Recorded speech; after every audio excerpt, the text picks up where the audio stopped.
अच्छा, आपको क्या लगता है, डॉक्टर को मालूम है कि हार्ट अटैक कल होगा, आज होगा? उसको तो ये भी नहीं मालूम 70 है, 80 है या 90 है। क्यों ऐसा बोला जा रहा है?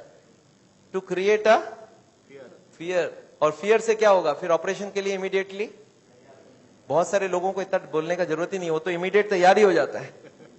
हार्ट का सुनते उसके मन में ऐसे ही डर रहता है, उसको ज्यादा डराने का। पर कभी कभी पेशेंट बोलता है, सर एक बात बताइए, ब्लॉकेज तो कल भी था, ब्लॉकेज तो आज भी है, कल तक तो मैं सारा ही काम कर रहा था, ये पेन तो मेरे को बड़े दिनों से है, मैं अब तो पता चला हूं, तो आप एक काम करिए, मेरे को आप डिस्चार्ज कर दीजिए, मैं घर जाके फिर सोचूंगा। बोला नहीं, आप एक काम कीजिएगा, आप करवट भी लेंगे ना तो हमको पूछ लीजिएगा। पेशेंट बोलता है नहीं सर मैं तो घर जाऊंगा। बोला आप रुकिए, आपके घर वालों से मैं पूछता हूं। अच्छा, घर वाले बाहर कौन कौन वेट कर रहे होंगे? सारा खानदान वेट कर रहा होगा। वहां पे जाके क्या बोलना है कि patient is very critical, any moment he can die. आप बोलो मैं बचाने की कोशिश करूं और जाने दूं। अच्छा, आंसर क्या होगा? वाइफ क्या बोलेगी कि जिंदगी भर इन्होंने मेरे लिए किया, आज मेरे को चांस मिला, आज तो मैं ऑपरेशन। वाइफ बोलती है कोई चीज का भी, कोई भी कंजूसी हमें नहीं करना है, इनको तो बचाना। अच्छा, बेटा मानेगा कि नहीं? एक बेटा बड़ा समझदार होता है, बोलता है डॉक्टर को, डॉक्टर साहब एक बार बताइए, मैंने सुना है कोलेस्ट्रॉल की वजह से ब्लॉकेज होता है, इनका कोलेस्ट्रॉल हाई है, तो क्या करूं कि कोलेस्ट्रॉल कम हो जाए? खाने पीने में क्या क्या चेंज लाना चाहिए? अच्छा, कार्डियोलॉजिस्ट मान जाएंगे इस बात में? वो बोलेंगे you are wasting my time, he is dying and you are talking all this rubbish. अच्छा, तब तक और जितने परिवार वाले बोले नहीं नहीं ऑपरेशन होना ही चाहिए। मेरे एक पेशेंट थे, बोले डॉक्टर साहब मेरे साथ पूरा ऐसे ही हुआ, मैं तो खाली एक बार टेस्ट कराने गया था और उसके बाद वो ऑपरेशन करके ही भेजे मेरे को वापस।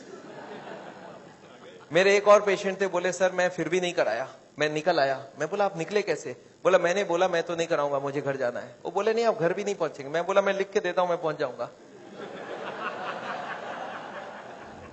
फिर मैंने लिख के भी दे दिया, फिर भी वो जाने नहीं दिया। फिर मैंने लास्ट बोला, मैंने बोला देखो मैं करने तैयार हूं, पर प्रॉब्लम है मेरे पास पैसे नहीं है, आप फ्री का कोई ट्रीटमेंट हो तो करवा डालो। तब इन्होंने बोला कोई प्रॉब्लम नहीं है, आप घर चले जाओ। फिर मैं जब घर जाने लगा तब फिर से बुलाया उन्होंने, बोला अब आप एक बार बताओ ये इतने पैसे आप कितने दिन में इकट्ठा कर सकते हो? तब मैंने बोला देखिए मुझे प्रॉपर्टी बेच के आना होगा, 2 महीना लगेगा। फिर मुझे 2 महीना उन्होंने टाइम दे दिया। बोला अब कोई प्रॉब्लम नहीं है, 2 महीने बाद ही ऑपरेशन होगा।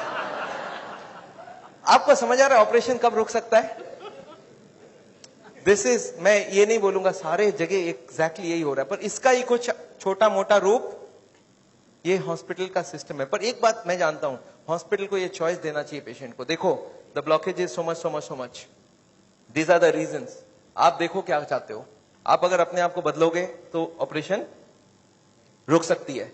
आप नहीं बदलना चाहते हो तो मैं ऑपरेशन कर दूं, उसके बाद जाके बदलने का कोशिश करो। But the hospitals don't give chance. उनको मालूम है ये एक मौका है, ऑपरेशन कर लेते हैं, बट उसके बाद भी उनको यही करना पड़ेगा। लाइफस्टाइल चेंज तो पेशेंट को फिर भी करना पड़ेगा। मैं जानता हूं हार्ट के पेशेंट्स को मैं 3 चीज देखते दिखाऊं, एक तो दवाइयां हैं, एक बाईपास और एक एंजियोप्लास्टी। ये दवाइयां मैं आपको एक बार समझाना चाहता हूं दवाइयां क्या काम करती है, और another 10 minutes I will take. देखिए ये ट्यूब है जिसमें कोई ब्लॉकेज नहीं है, और ये 80-90% ब्लॉक है, दिख रहा है आपको? अब ये पेशेंट को चलने से दर्द होता है, एक दवाई ऐसी है जो दवाई देते ये दर्द कम हो सकती है। कौन सी दवाई है? सॉर्बिट्रेट। नाम सुना आपने? क्या करता होगा सॉर्बिट्रेट? देखिए क्या करता है Sorbitrate. This is what is the action of Sorbitrate. क्या हुआ?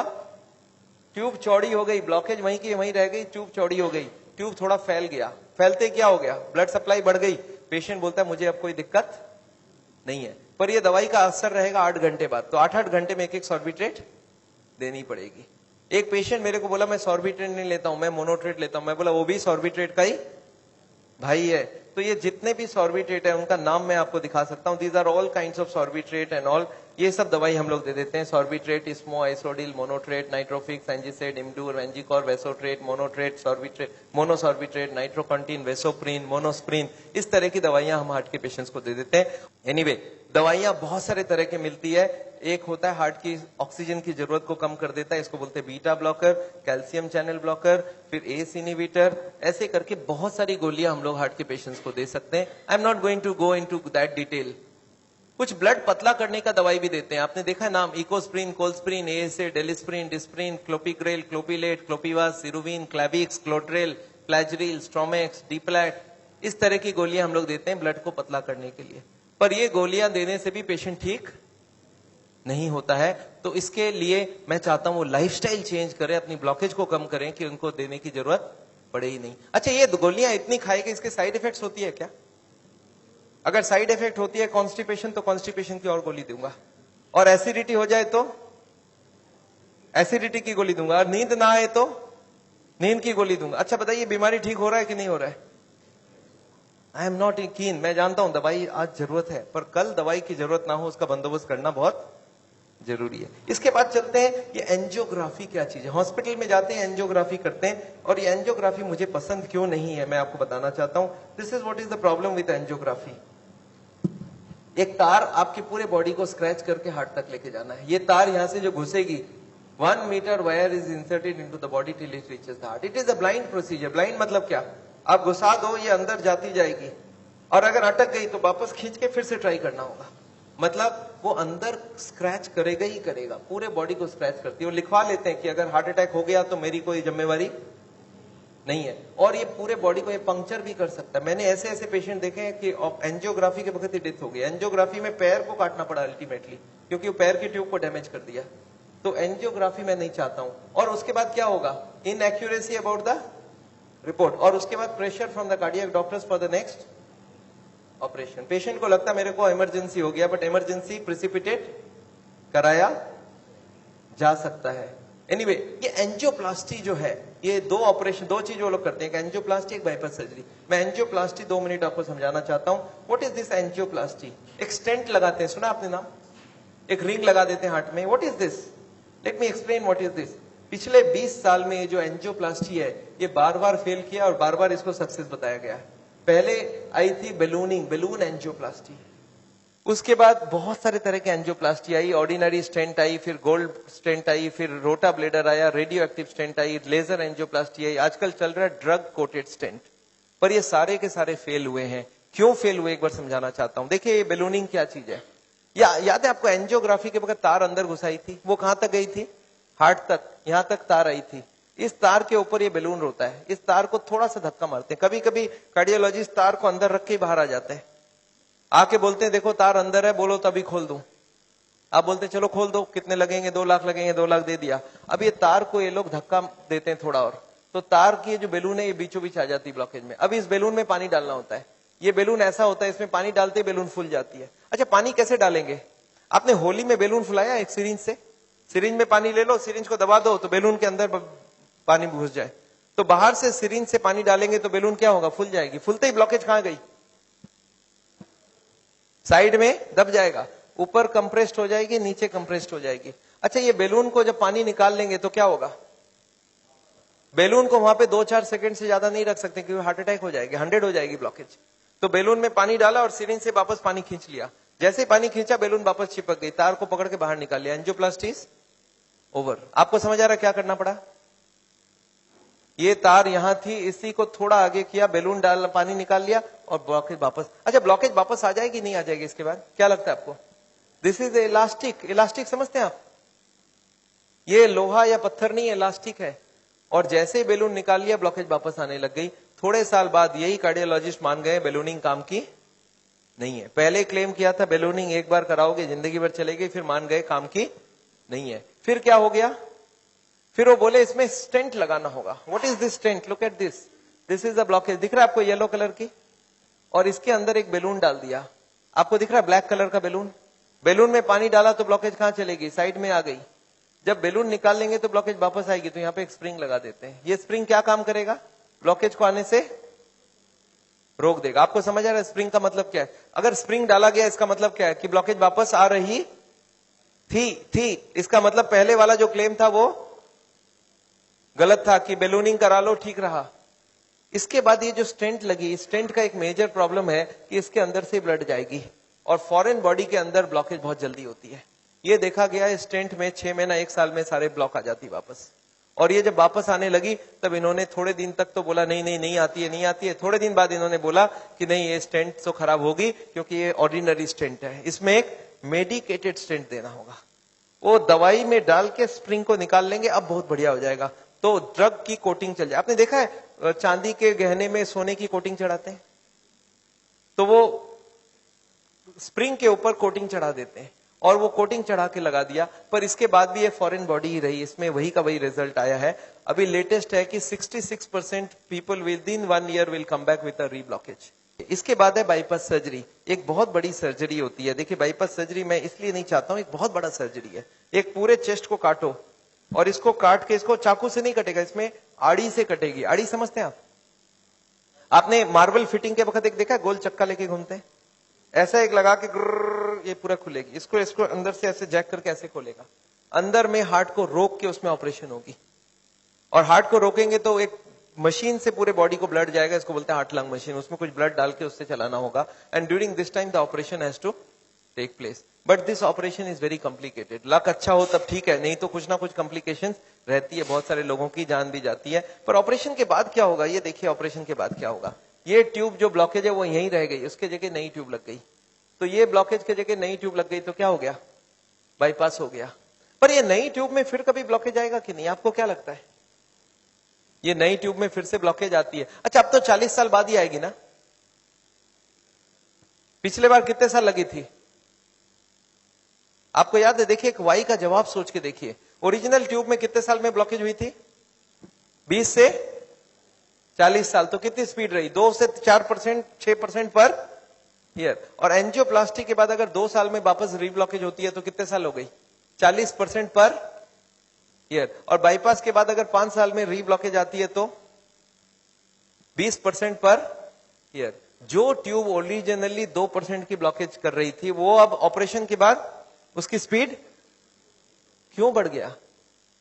क्योंकि अब वो ओरिजिनल नहीं रहा। हमारी बॉडी को जब तक ओरिजिनल रखो तब तक अच्छी बात है। हमारे प्राइम मिनिस्टर ने भी 2 बाईपास कराई है, एंजियोप्लास्टी 5 स्टेंट लगाई है। पर मैं जानता हूं उसके बाद भी तो फिर से कराना पड़ा। एक बार कर लिया, दूसरी बार कराए, कब तक करा सकता आदमी? और मैं जानता हूं बॉडी में एक बार कॉम्प्लिकेशन कराना, उनके लिए तो चलो बहुत बड़ा टीम लगेगा। हर आदमी के लिए इतनी बड़ी टीम नहीं भी लग सकती है और इतना बड़ा ऑपरेशन नहीं भी कर सकते ठीक से। पर मैं जानता हूं अगर ऑपरेशन बिना ही हमारी काम बन जाए, अगर हम लाइफस्टाइल को ही चेंज करके कर सकते हैं तो हम ऑपरेशन क्यों करवाएं? And this is what is the contention. Nevertheless मैं हार्ट के पेशेंट को एक ही चीज समझाता हूं कि ब्लॉकेज अगर रिवर्स करना है तो उसके लिए थोड़ा आपको एक्यूरेसी करना होगा। What is this accuracy? You understand? This is the accuracy. इस पिक्चर को आपने देखा है, इसमें एक्यूरेसी लिखा है। कितना एक्यूरेसी है इसका मतलब? मैं आपको समझाता हूं।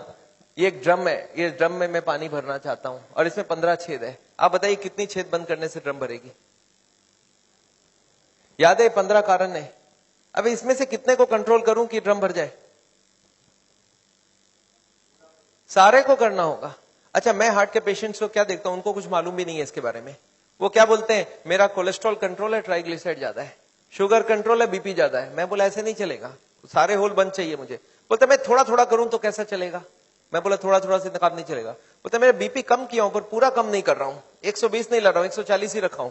मैं बोला नहीं चलेगा, मुझे सारे फैक्टर्स एक साथ कंट्रोल चाहिए। हाँ इसके लिए शुगर, बीपी, कोलेस्ट्रॉल, ट्राइग्लिसराइड आपसे कम नहीं हो रहा, मैं दवाई देके कम कर देता हूं। पर स्मोकिंग आपको पूरा ही बंद करना होगा, खाने में तेल आपको बंद करना होगा, एक्सरसाइज आपको करना पड़ेगा, ओवरवेट कम करना होगा, खाना पीना में फाइबर ज्यादा डालना होगा। अच्छा ये सब संभव है क्या लोगों के लिए? यस, क्या प्रॉब्लम है? ये तो सिंपल सी बात है, इसको क्यों नहीं कर सकते? क्यों नहीं सिगरेट बंद कर सकते? क्यों नहीं मीट बंद कर सकते? क्यों नहीं तेल घी छोड़ के आप अलग तरीके से खाना बना सकते हैं? तो all these if you do there is no problem. Nevertheless मैं जानता हूं, एक और छोटा सा चीज आपको बताना चाहता हूं। अभी एक और नई जो टेक्नोलॉजी आ गई है, आदमी को मैं सोचता था बिना काटे कुछ हो सके। ये हमारी कुकिंग की क्लास है, this is a cooking class. मैं हार्ट के पेशेंट्स को ट्रेनिंग देता हूं। This is my dietitian teaching cooking, 0 oil cooking to the patients wives. मैं हार्ट के पेशेंट्स को योगा सिखाता हूं। मैं बोलता हूं कैसे भी करो, योगा करो, आप योगा करने की बहुत जरूरी है। उसके साथ उनको क्या करना चाहिए, क्या नहीं करना चाहिए, कितनी सामान उठानी चाहिए, गाड़ी चलानी चाहिए, स्कूटर चलाना चाहिए, ऑफिस जाओ तो क्या प्रिकॉशन लो, दादर चढ़ो तो क्या प्रिकॉशन लो, आगे कौन सी योगा करो, कब तक करो, कौन सी मेडिसिन लो, कब तक लो। एंड फॉर दिस हाँ मैं एक मैगजीन भी निकालता हूं, इसका नाम है साउल टाइम्स। ये मैगजीन मैं हर महीने निकालता हूं, दिल्ली से निकलती है, हिंदी और इंग्लिश में। अच्छा आपको एक फॉर्म दिया गया है क्या? ऐसा देखिए तो, have you got a form like this? ये फॉर्म में अगर आप अपने नाम एड्रेस भर के देंगे तो आपको ये मैगजीन आगे आपको मिलता रहेगा हर महीने। हिंदी में इंग्लिश में दोनों में मैगजीन है। और इसके साथ एक छोटा सा और क्वेश्चन ये रखा है कि यहाँ पे अगर हम लोग ऐसा कोई कैंप करवाएं, So how many people will be interested to join such a camp? एक दिन का या 2 दिन का ऐसा एक कैंप अगर हम करवाएं तो कोई इंटरेस्टेड हो तो प्लीज फिल इट अप. मेरे को लोग बोलते हैं डॉक्टर साहब इतनी सारी बातें अगर कैसे याद रखूंगा. मैंने बहुत मोटी मोटी किताब लिखी है. आदमी बोलता है सर छोटा सा कुछ दीजिए ना कॉपी. तो मैंने एक ऐसी किताब बनाई है जिसका नाम है पॉकेट गाइड. एक 30 रुपीज की किताब है. कोई 2 घंटा बैठ के पढ़ ले तो जितनी बातें मैंने बताई है सब इसमें लिख के रखा है. So this book I have brought over here. मेरे ख्याल से बाकी बुक्स तो मैं नहीं ला सकता हूं क्योंकि hundreds of books are there. तो मैं ये बुक लाया हूं. कोई को लगता है कि मैं पढ़ना चाहता हूं और कोई को पढ़ाना चाहता हूं. हार्ट के पेशेंट को जरूर पढ़ाइए. 30 रुपीज की गिफ्ट होती है. You can give it to anybody and they will learn things from the book. तो ये बहुत जरूरी है. मैं जानता हूं, मैं ये मैगजीन पिछले 10 साल से रन करता हूं and it is gone all over the world. मैं एक नई टेक्निक आपको इसी वक्त बताना चाहता हूं. There is a new machine which has come which can open the collaterals. देखिए कोलैटरल्स का क्या मतलब है. ये ब्लॉकेज है. बाईपास सर्जरी में क्या करते हैं, एक नई ट्यूब लगा देते हैं.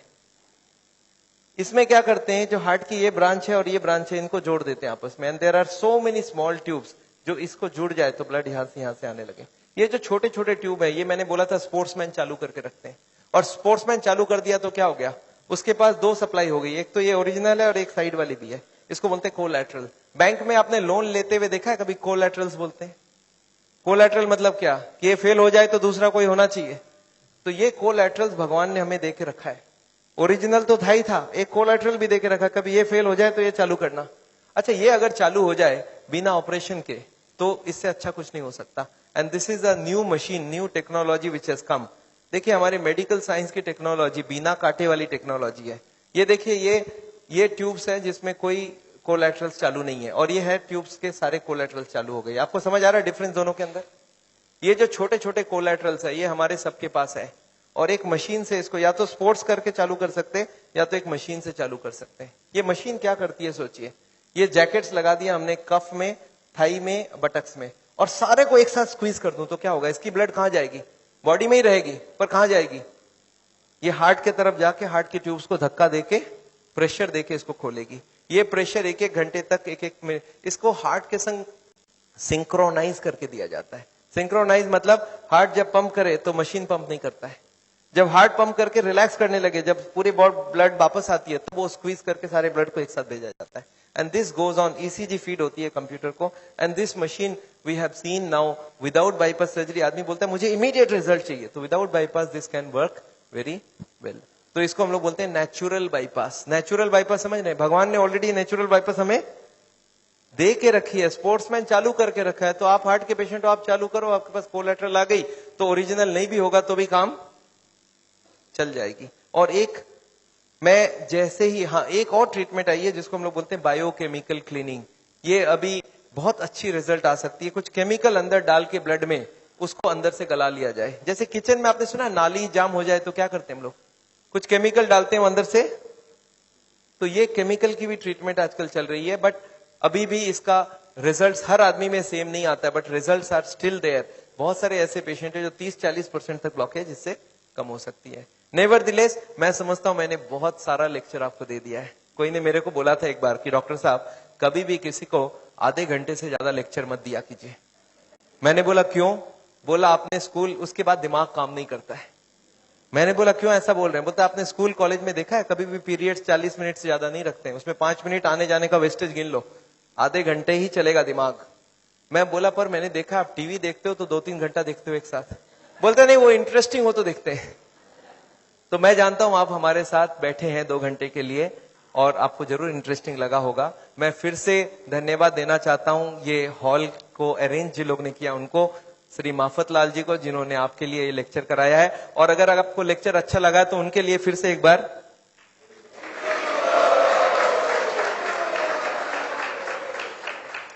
I just wanted to formally thank Dr. Chajjar for a wonderful, not only a wonderful talk, but highly personal and very interactive, and particularly the stamina and energy that is shown at the end of the day.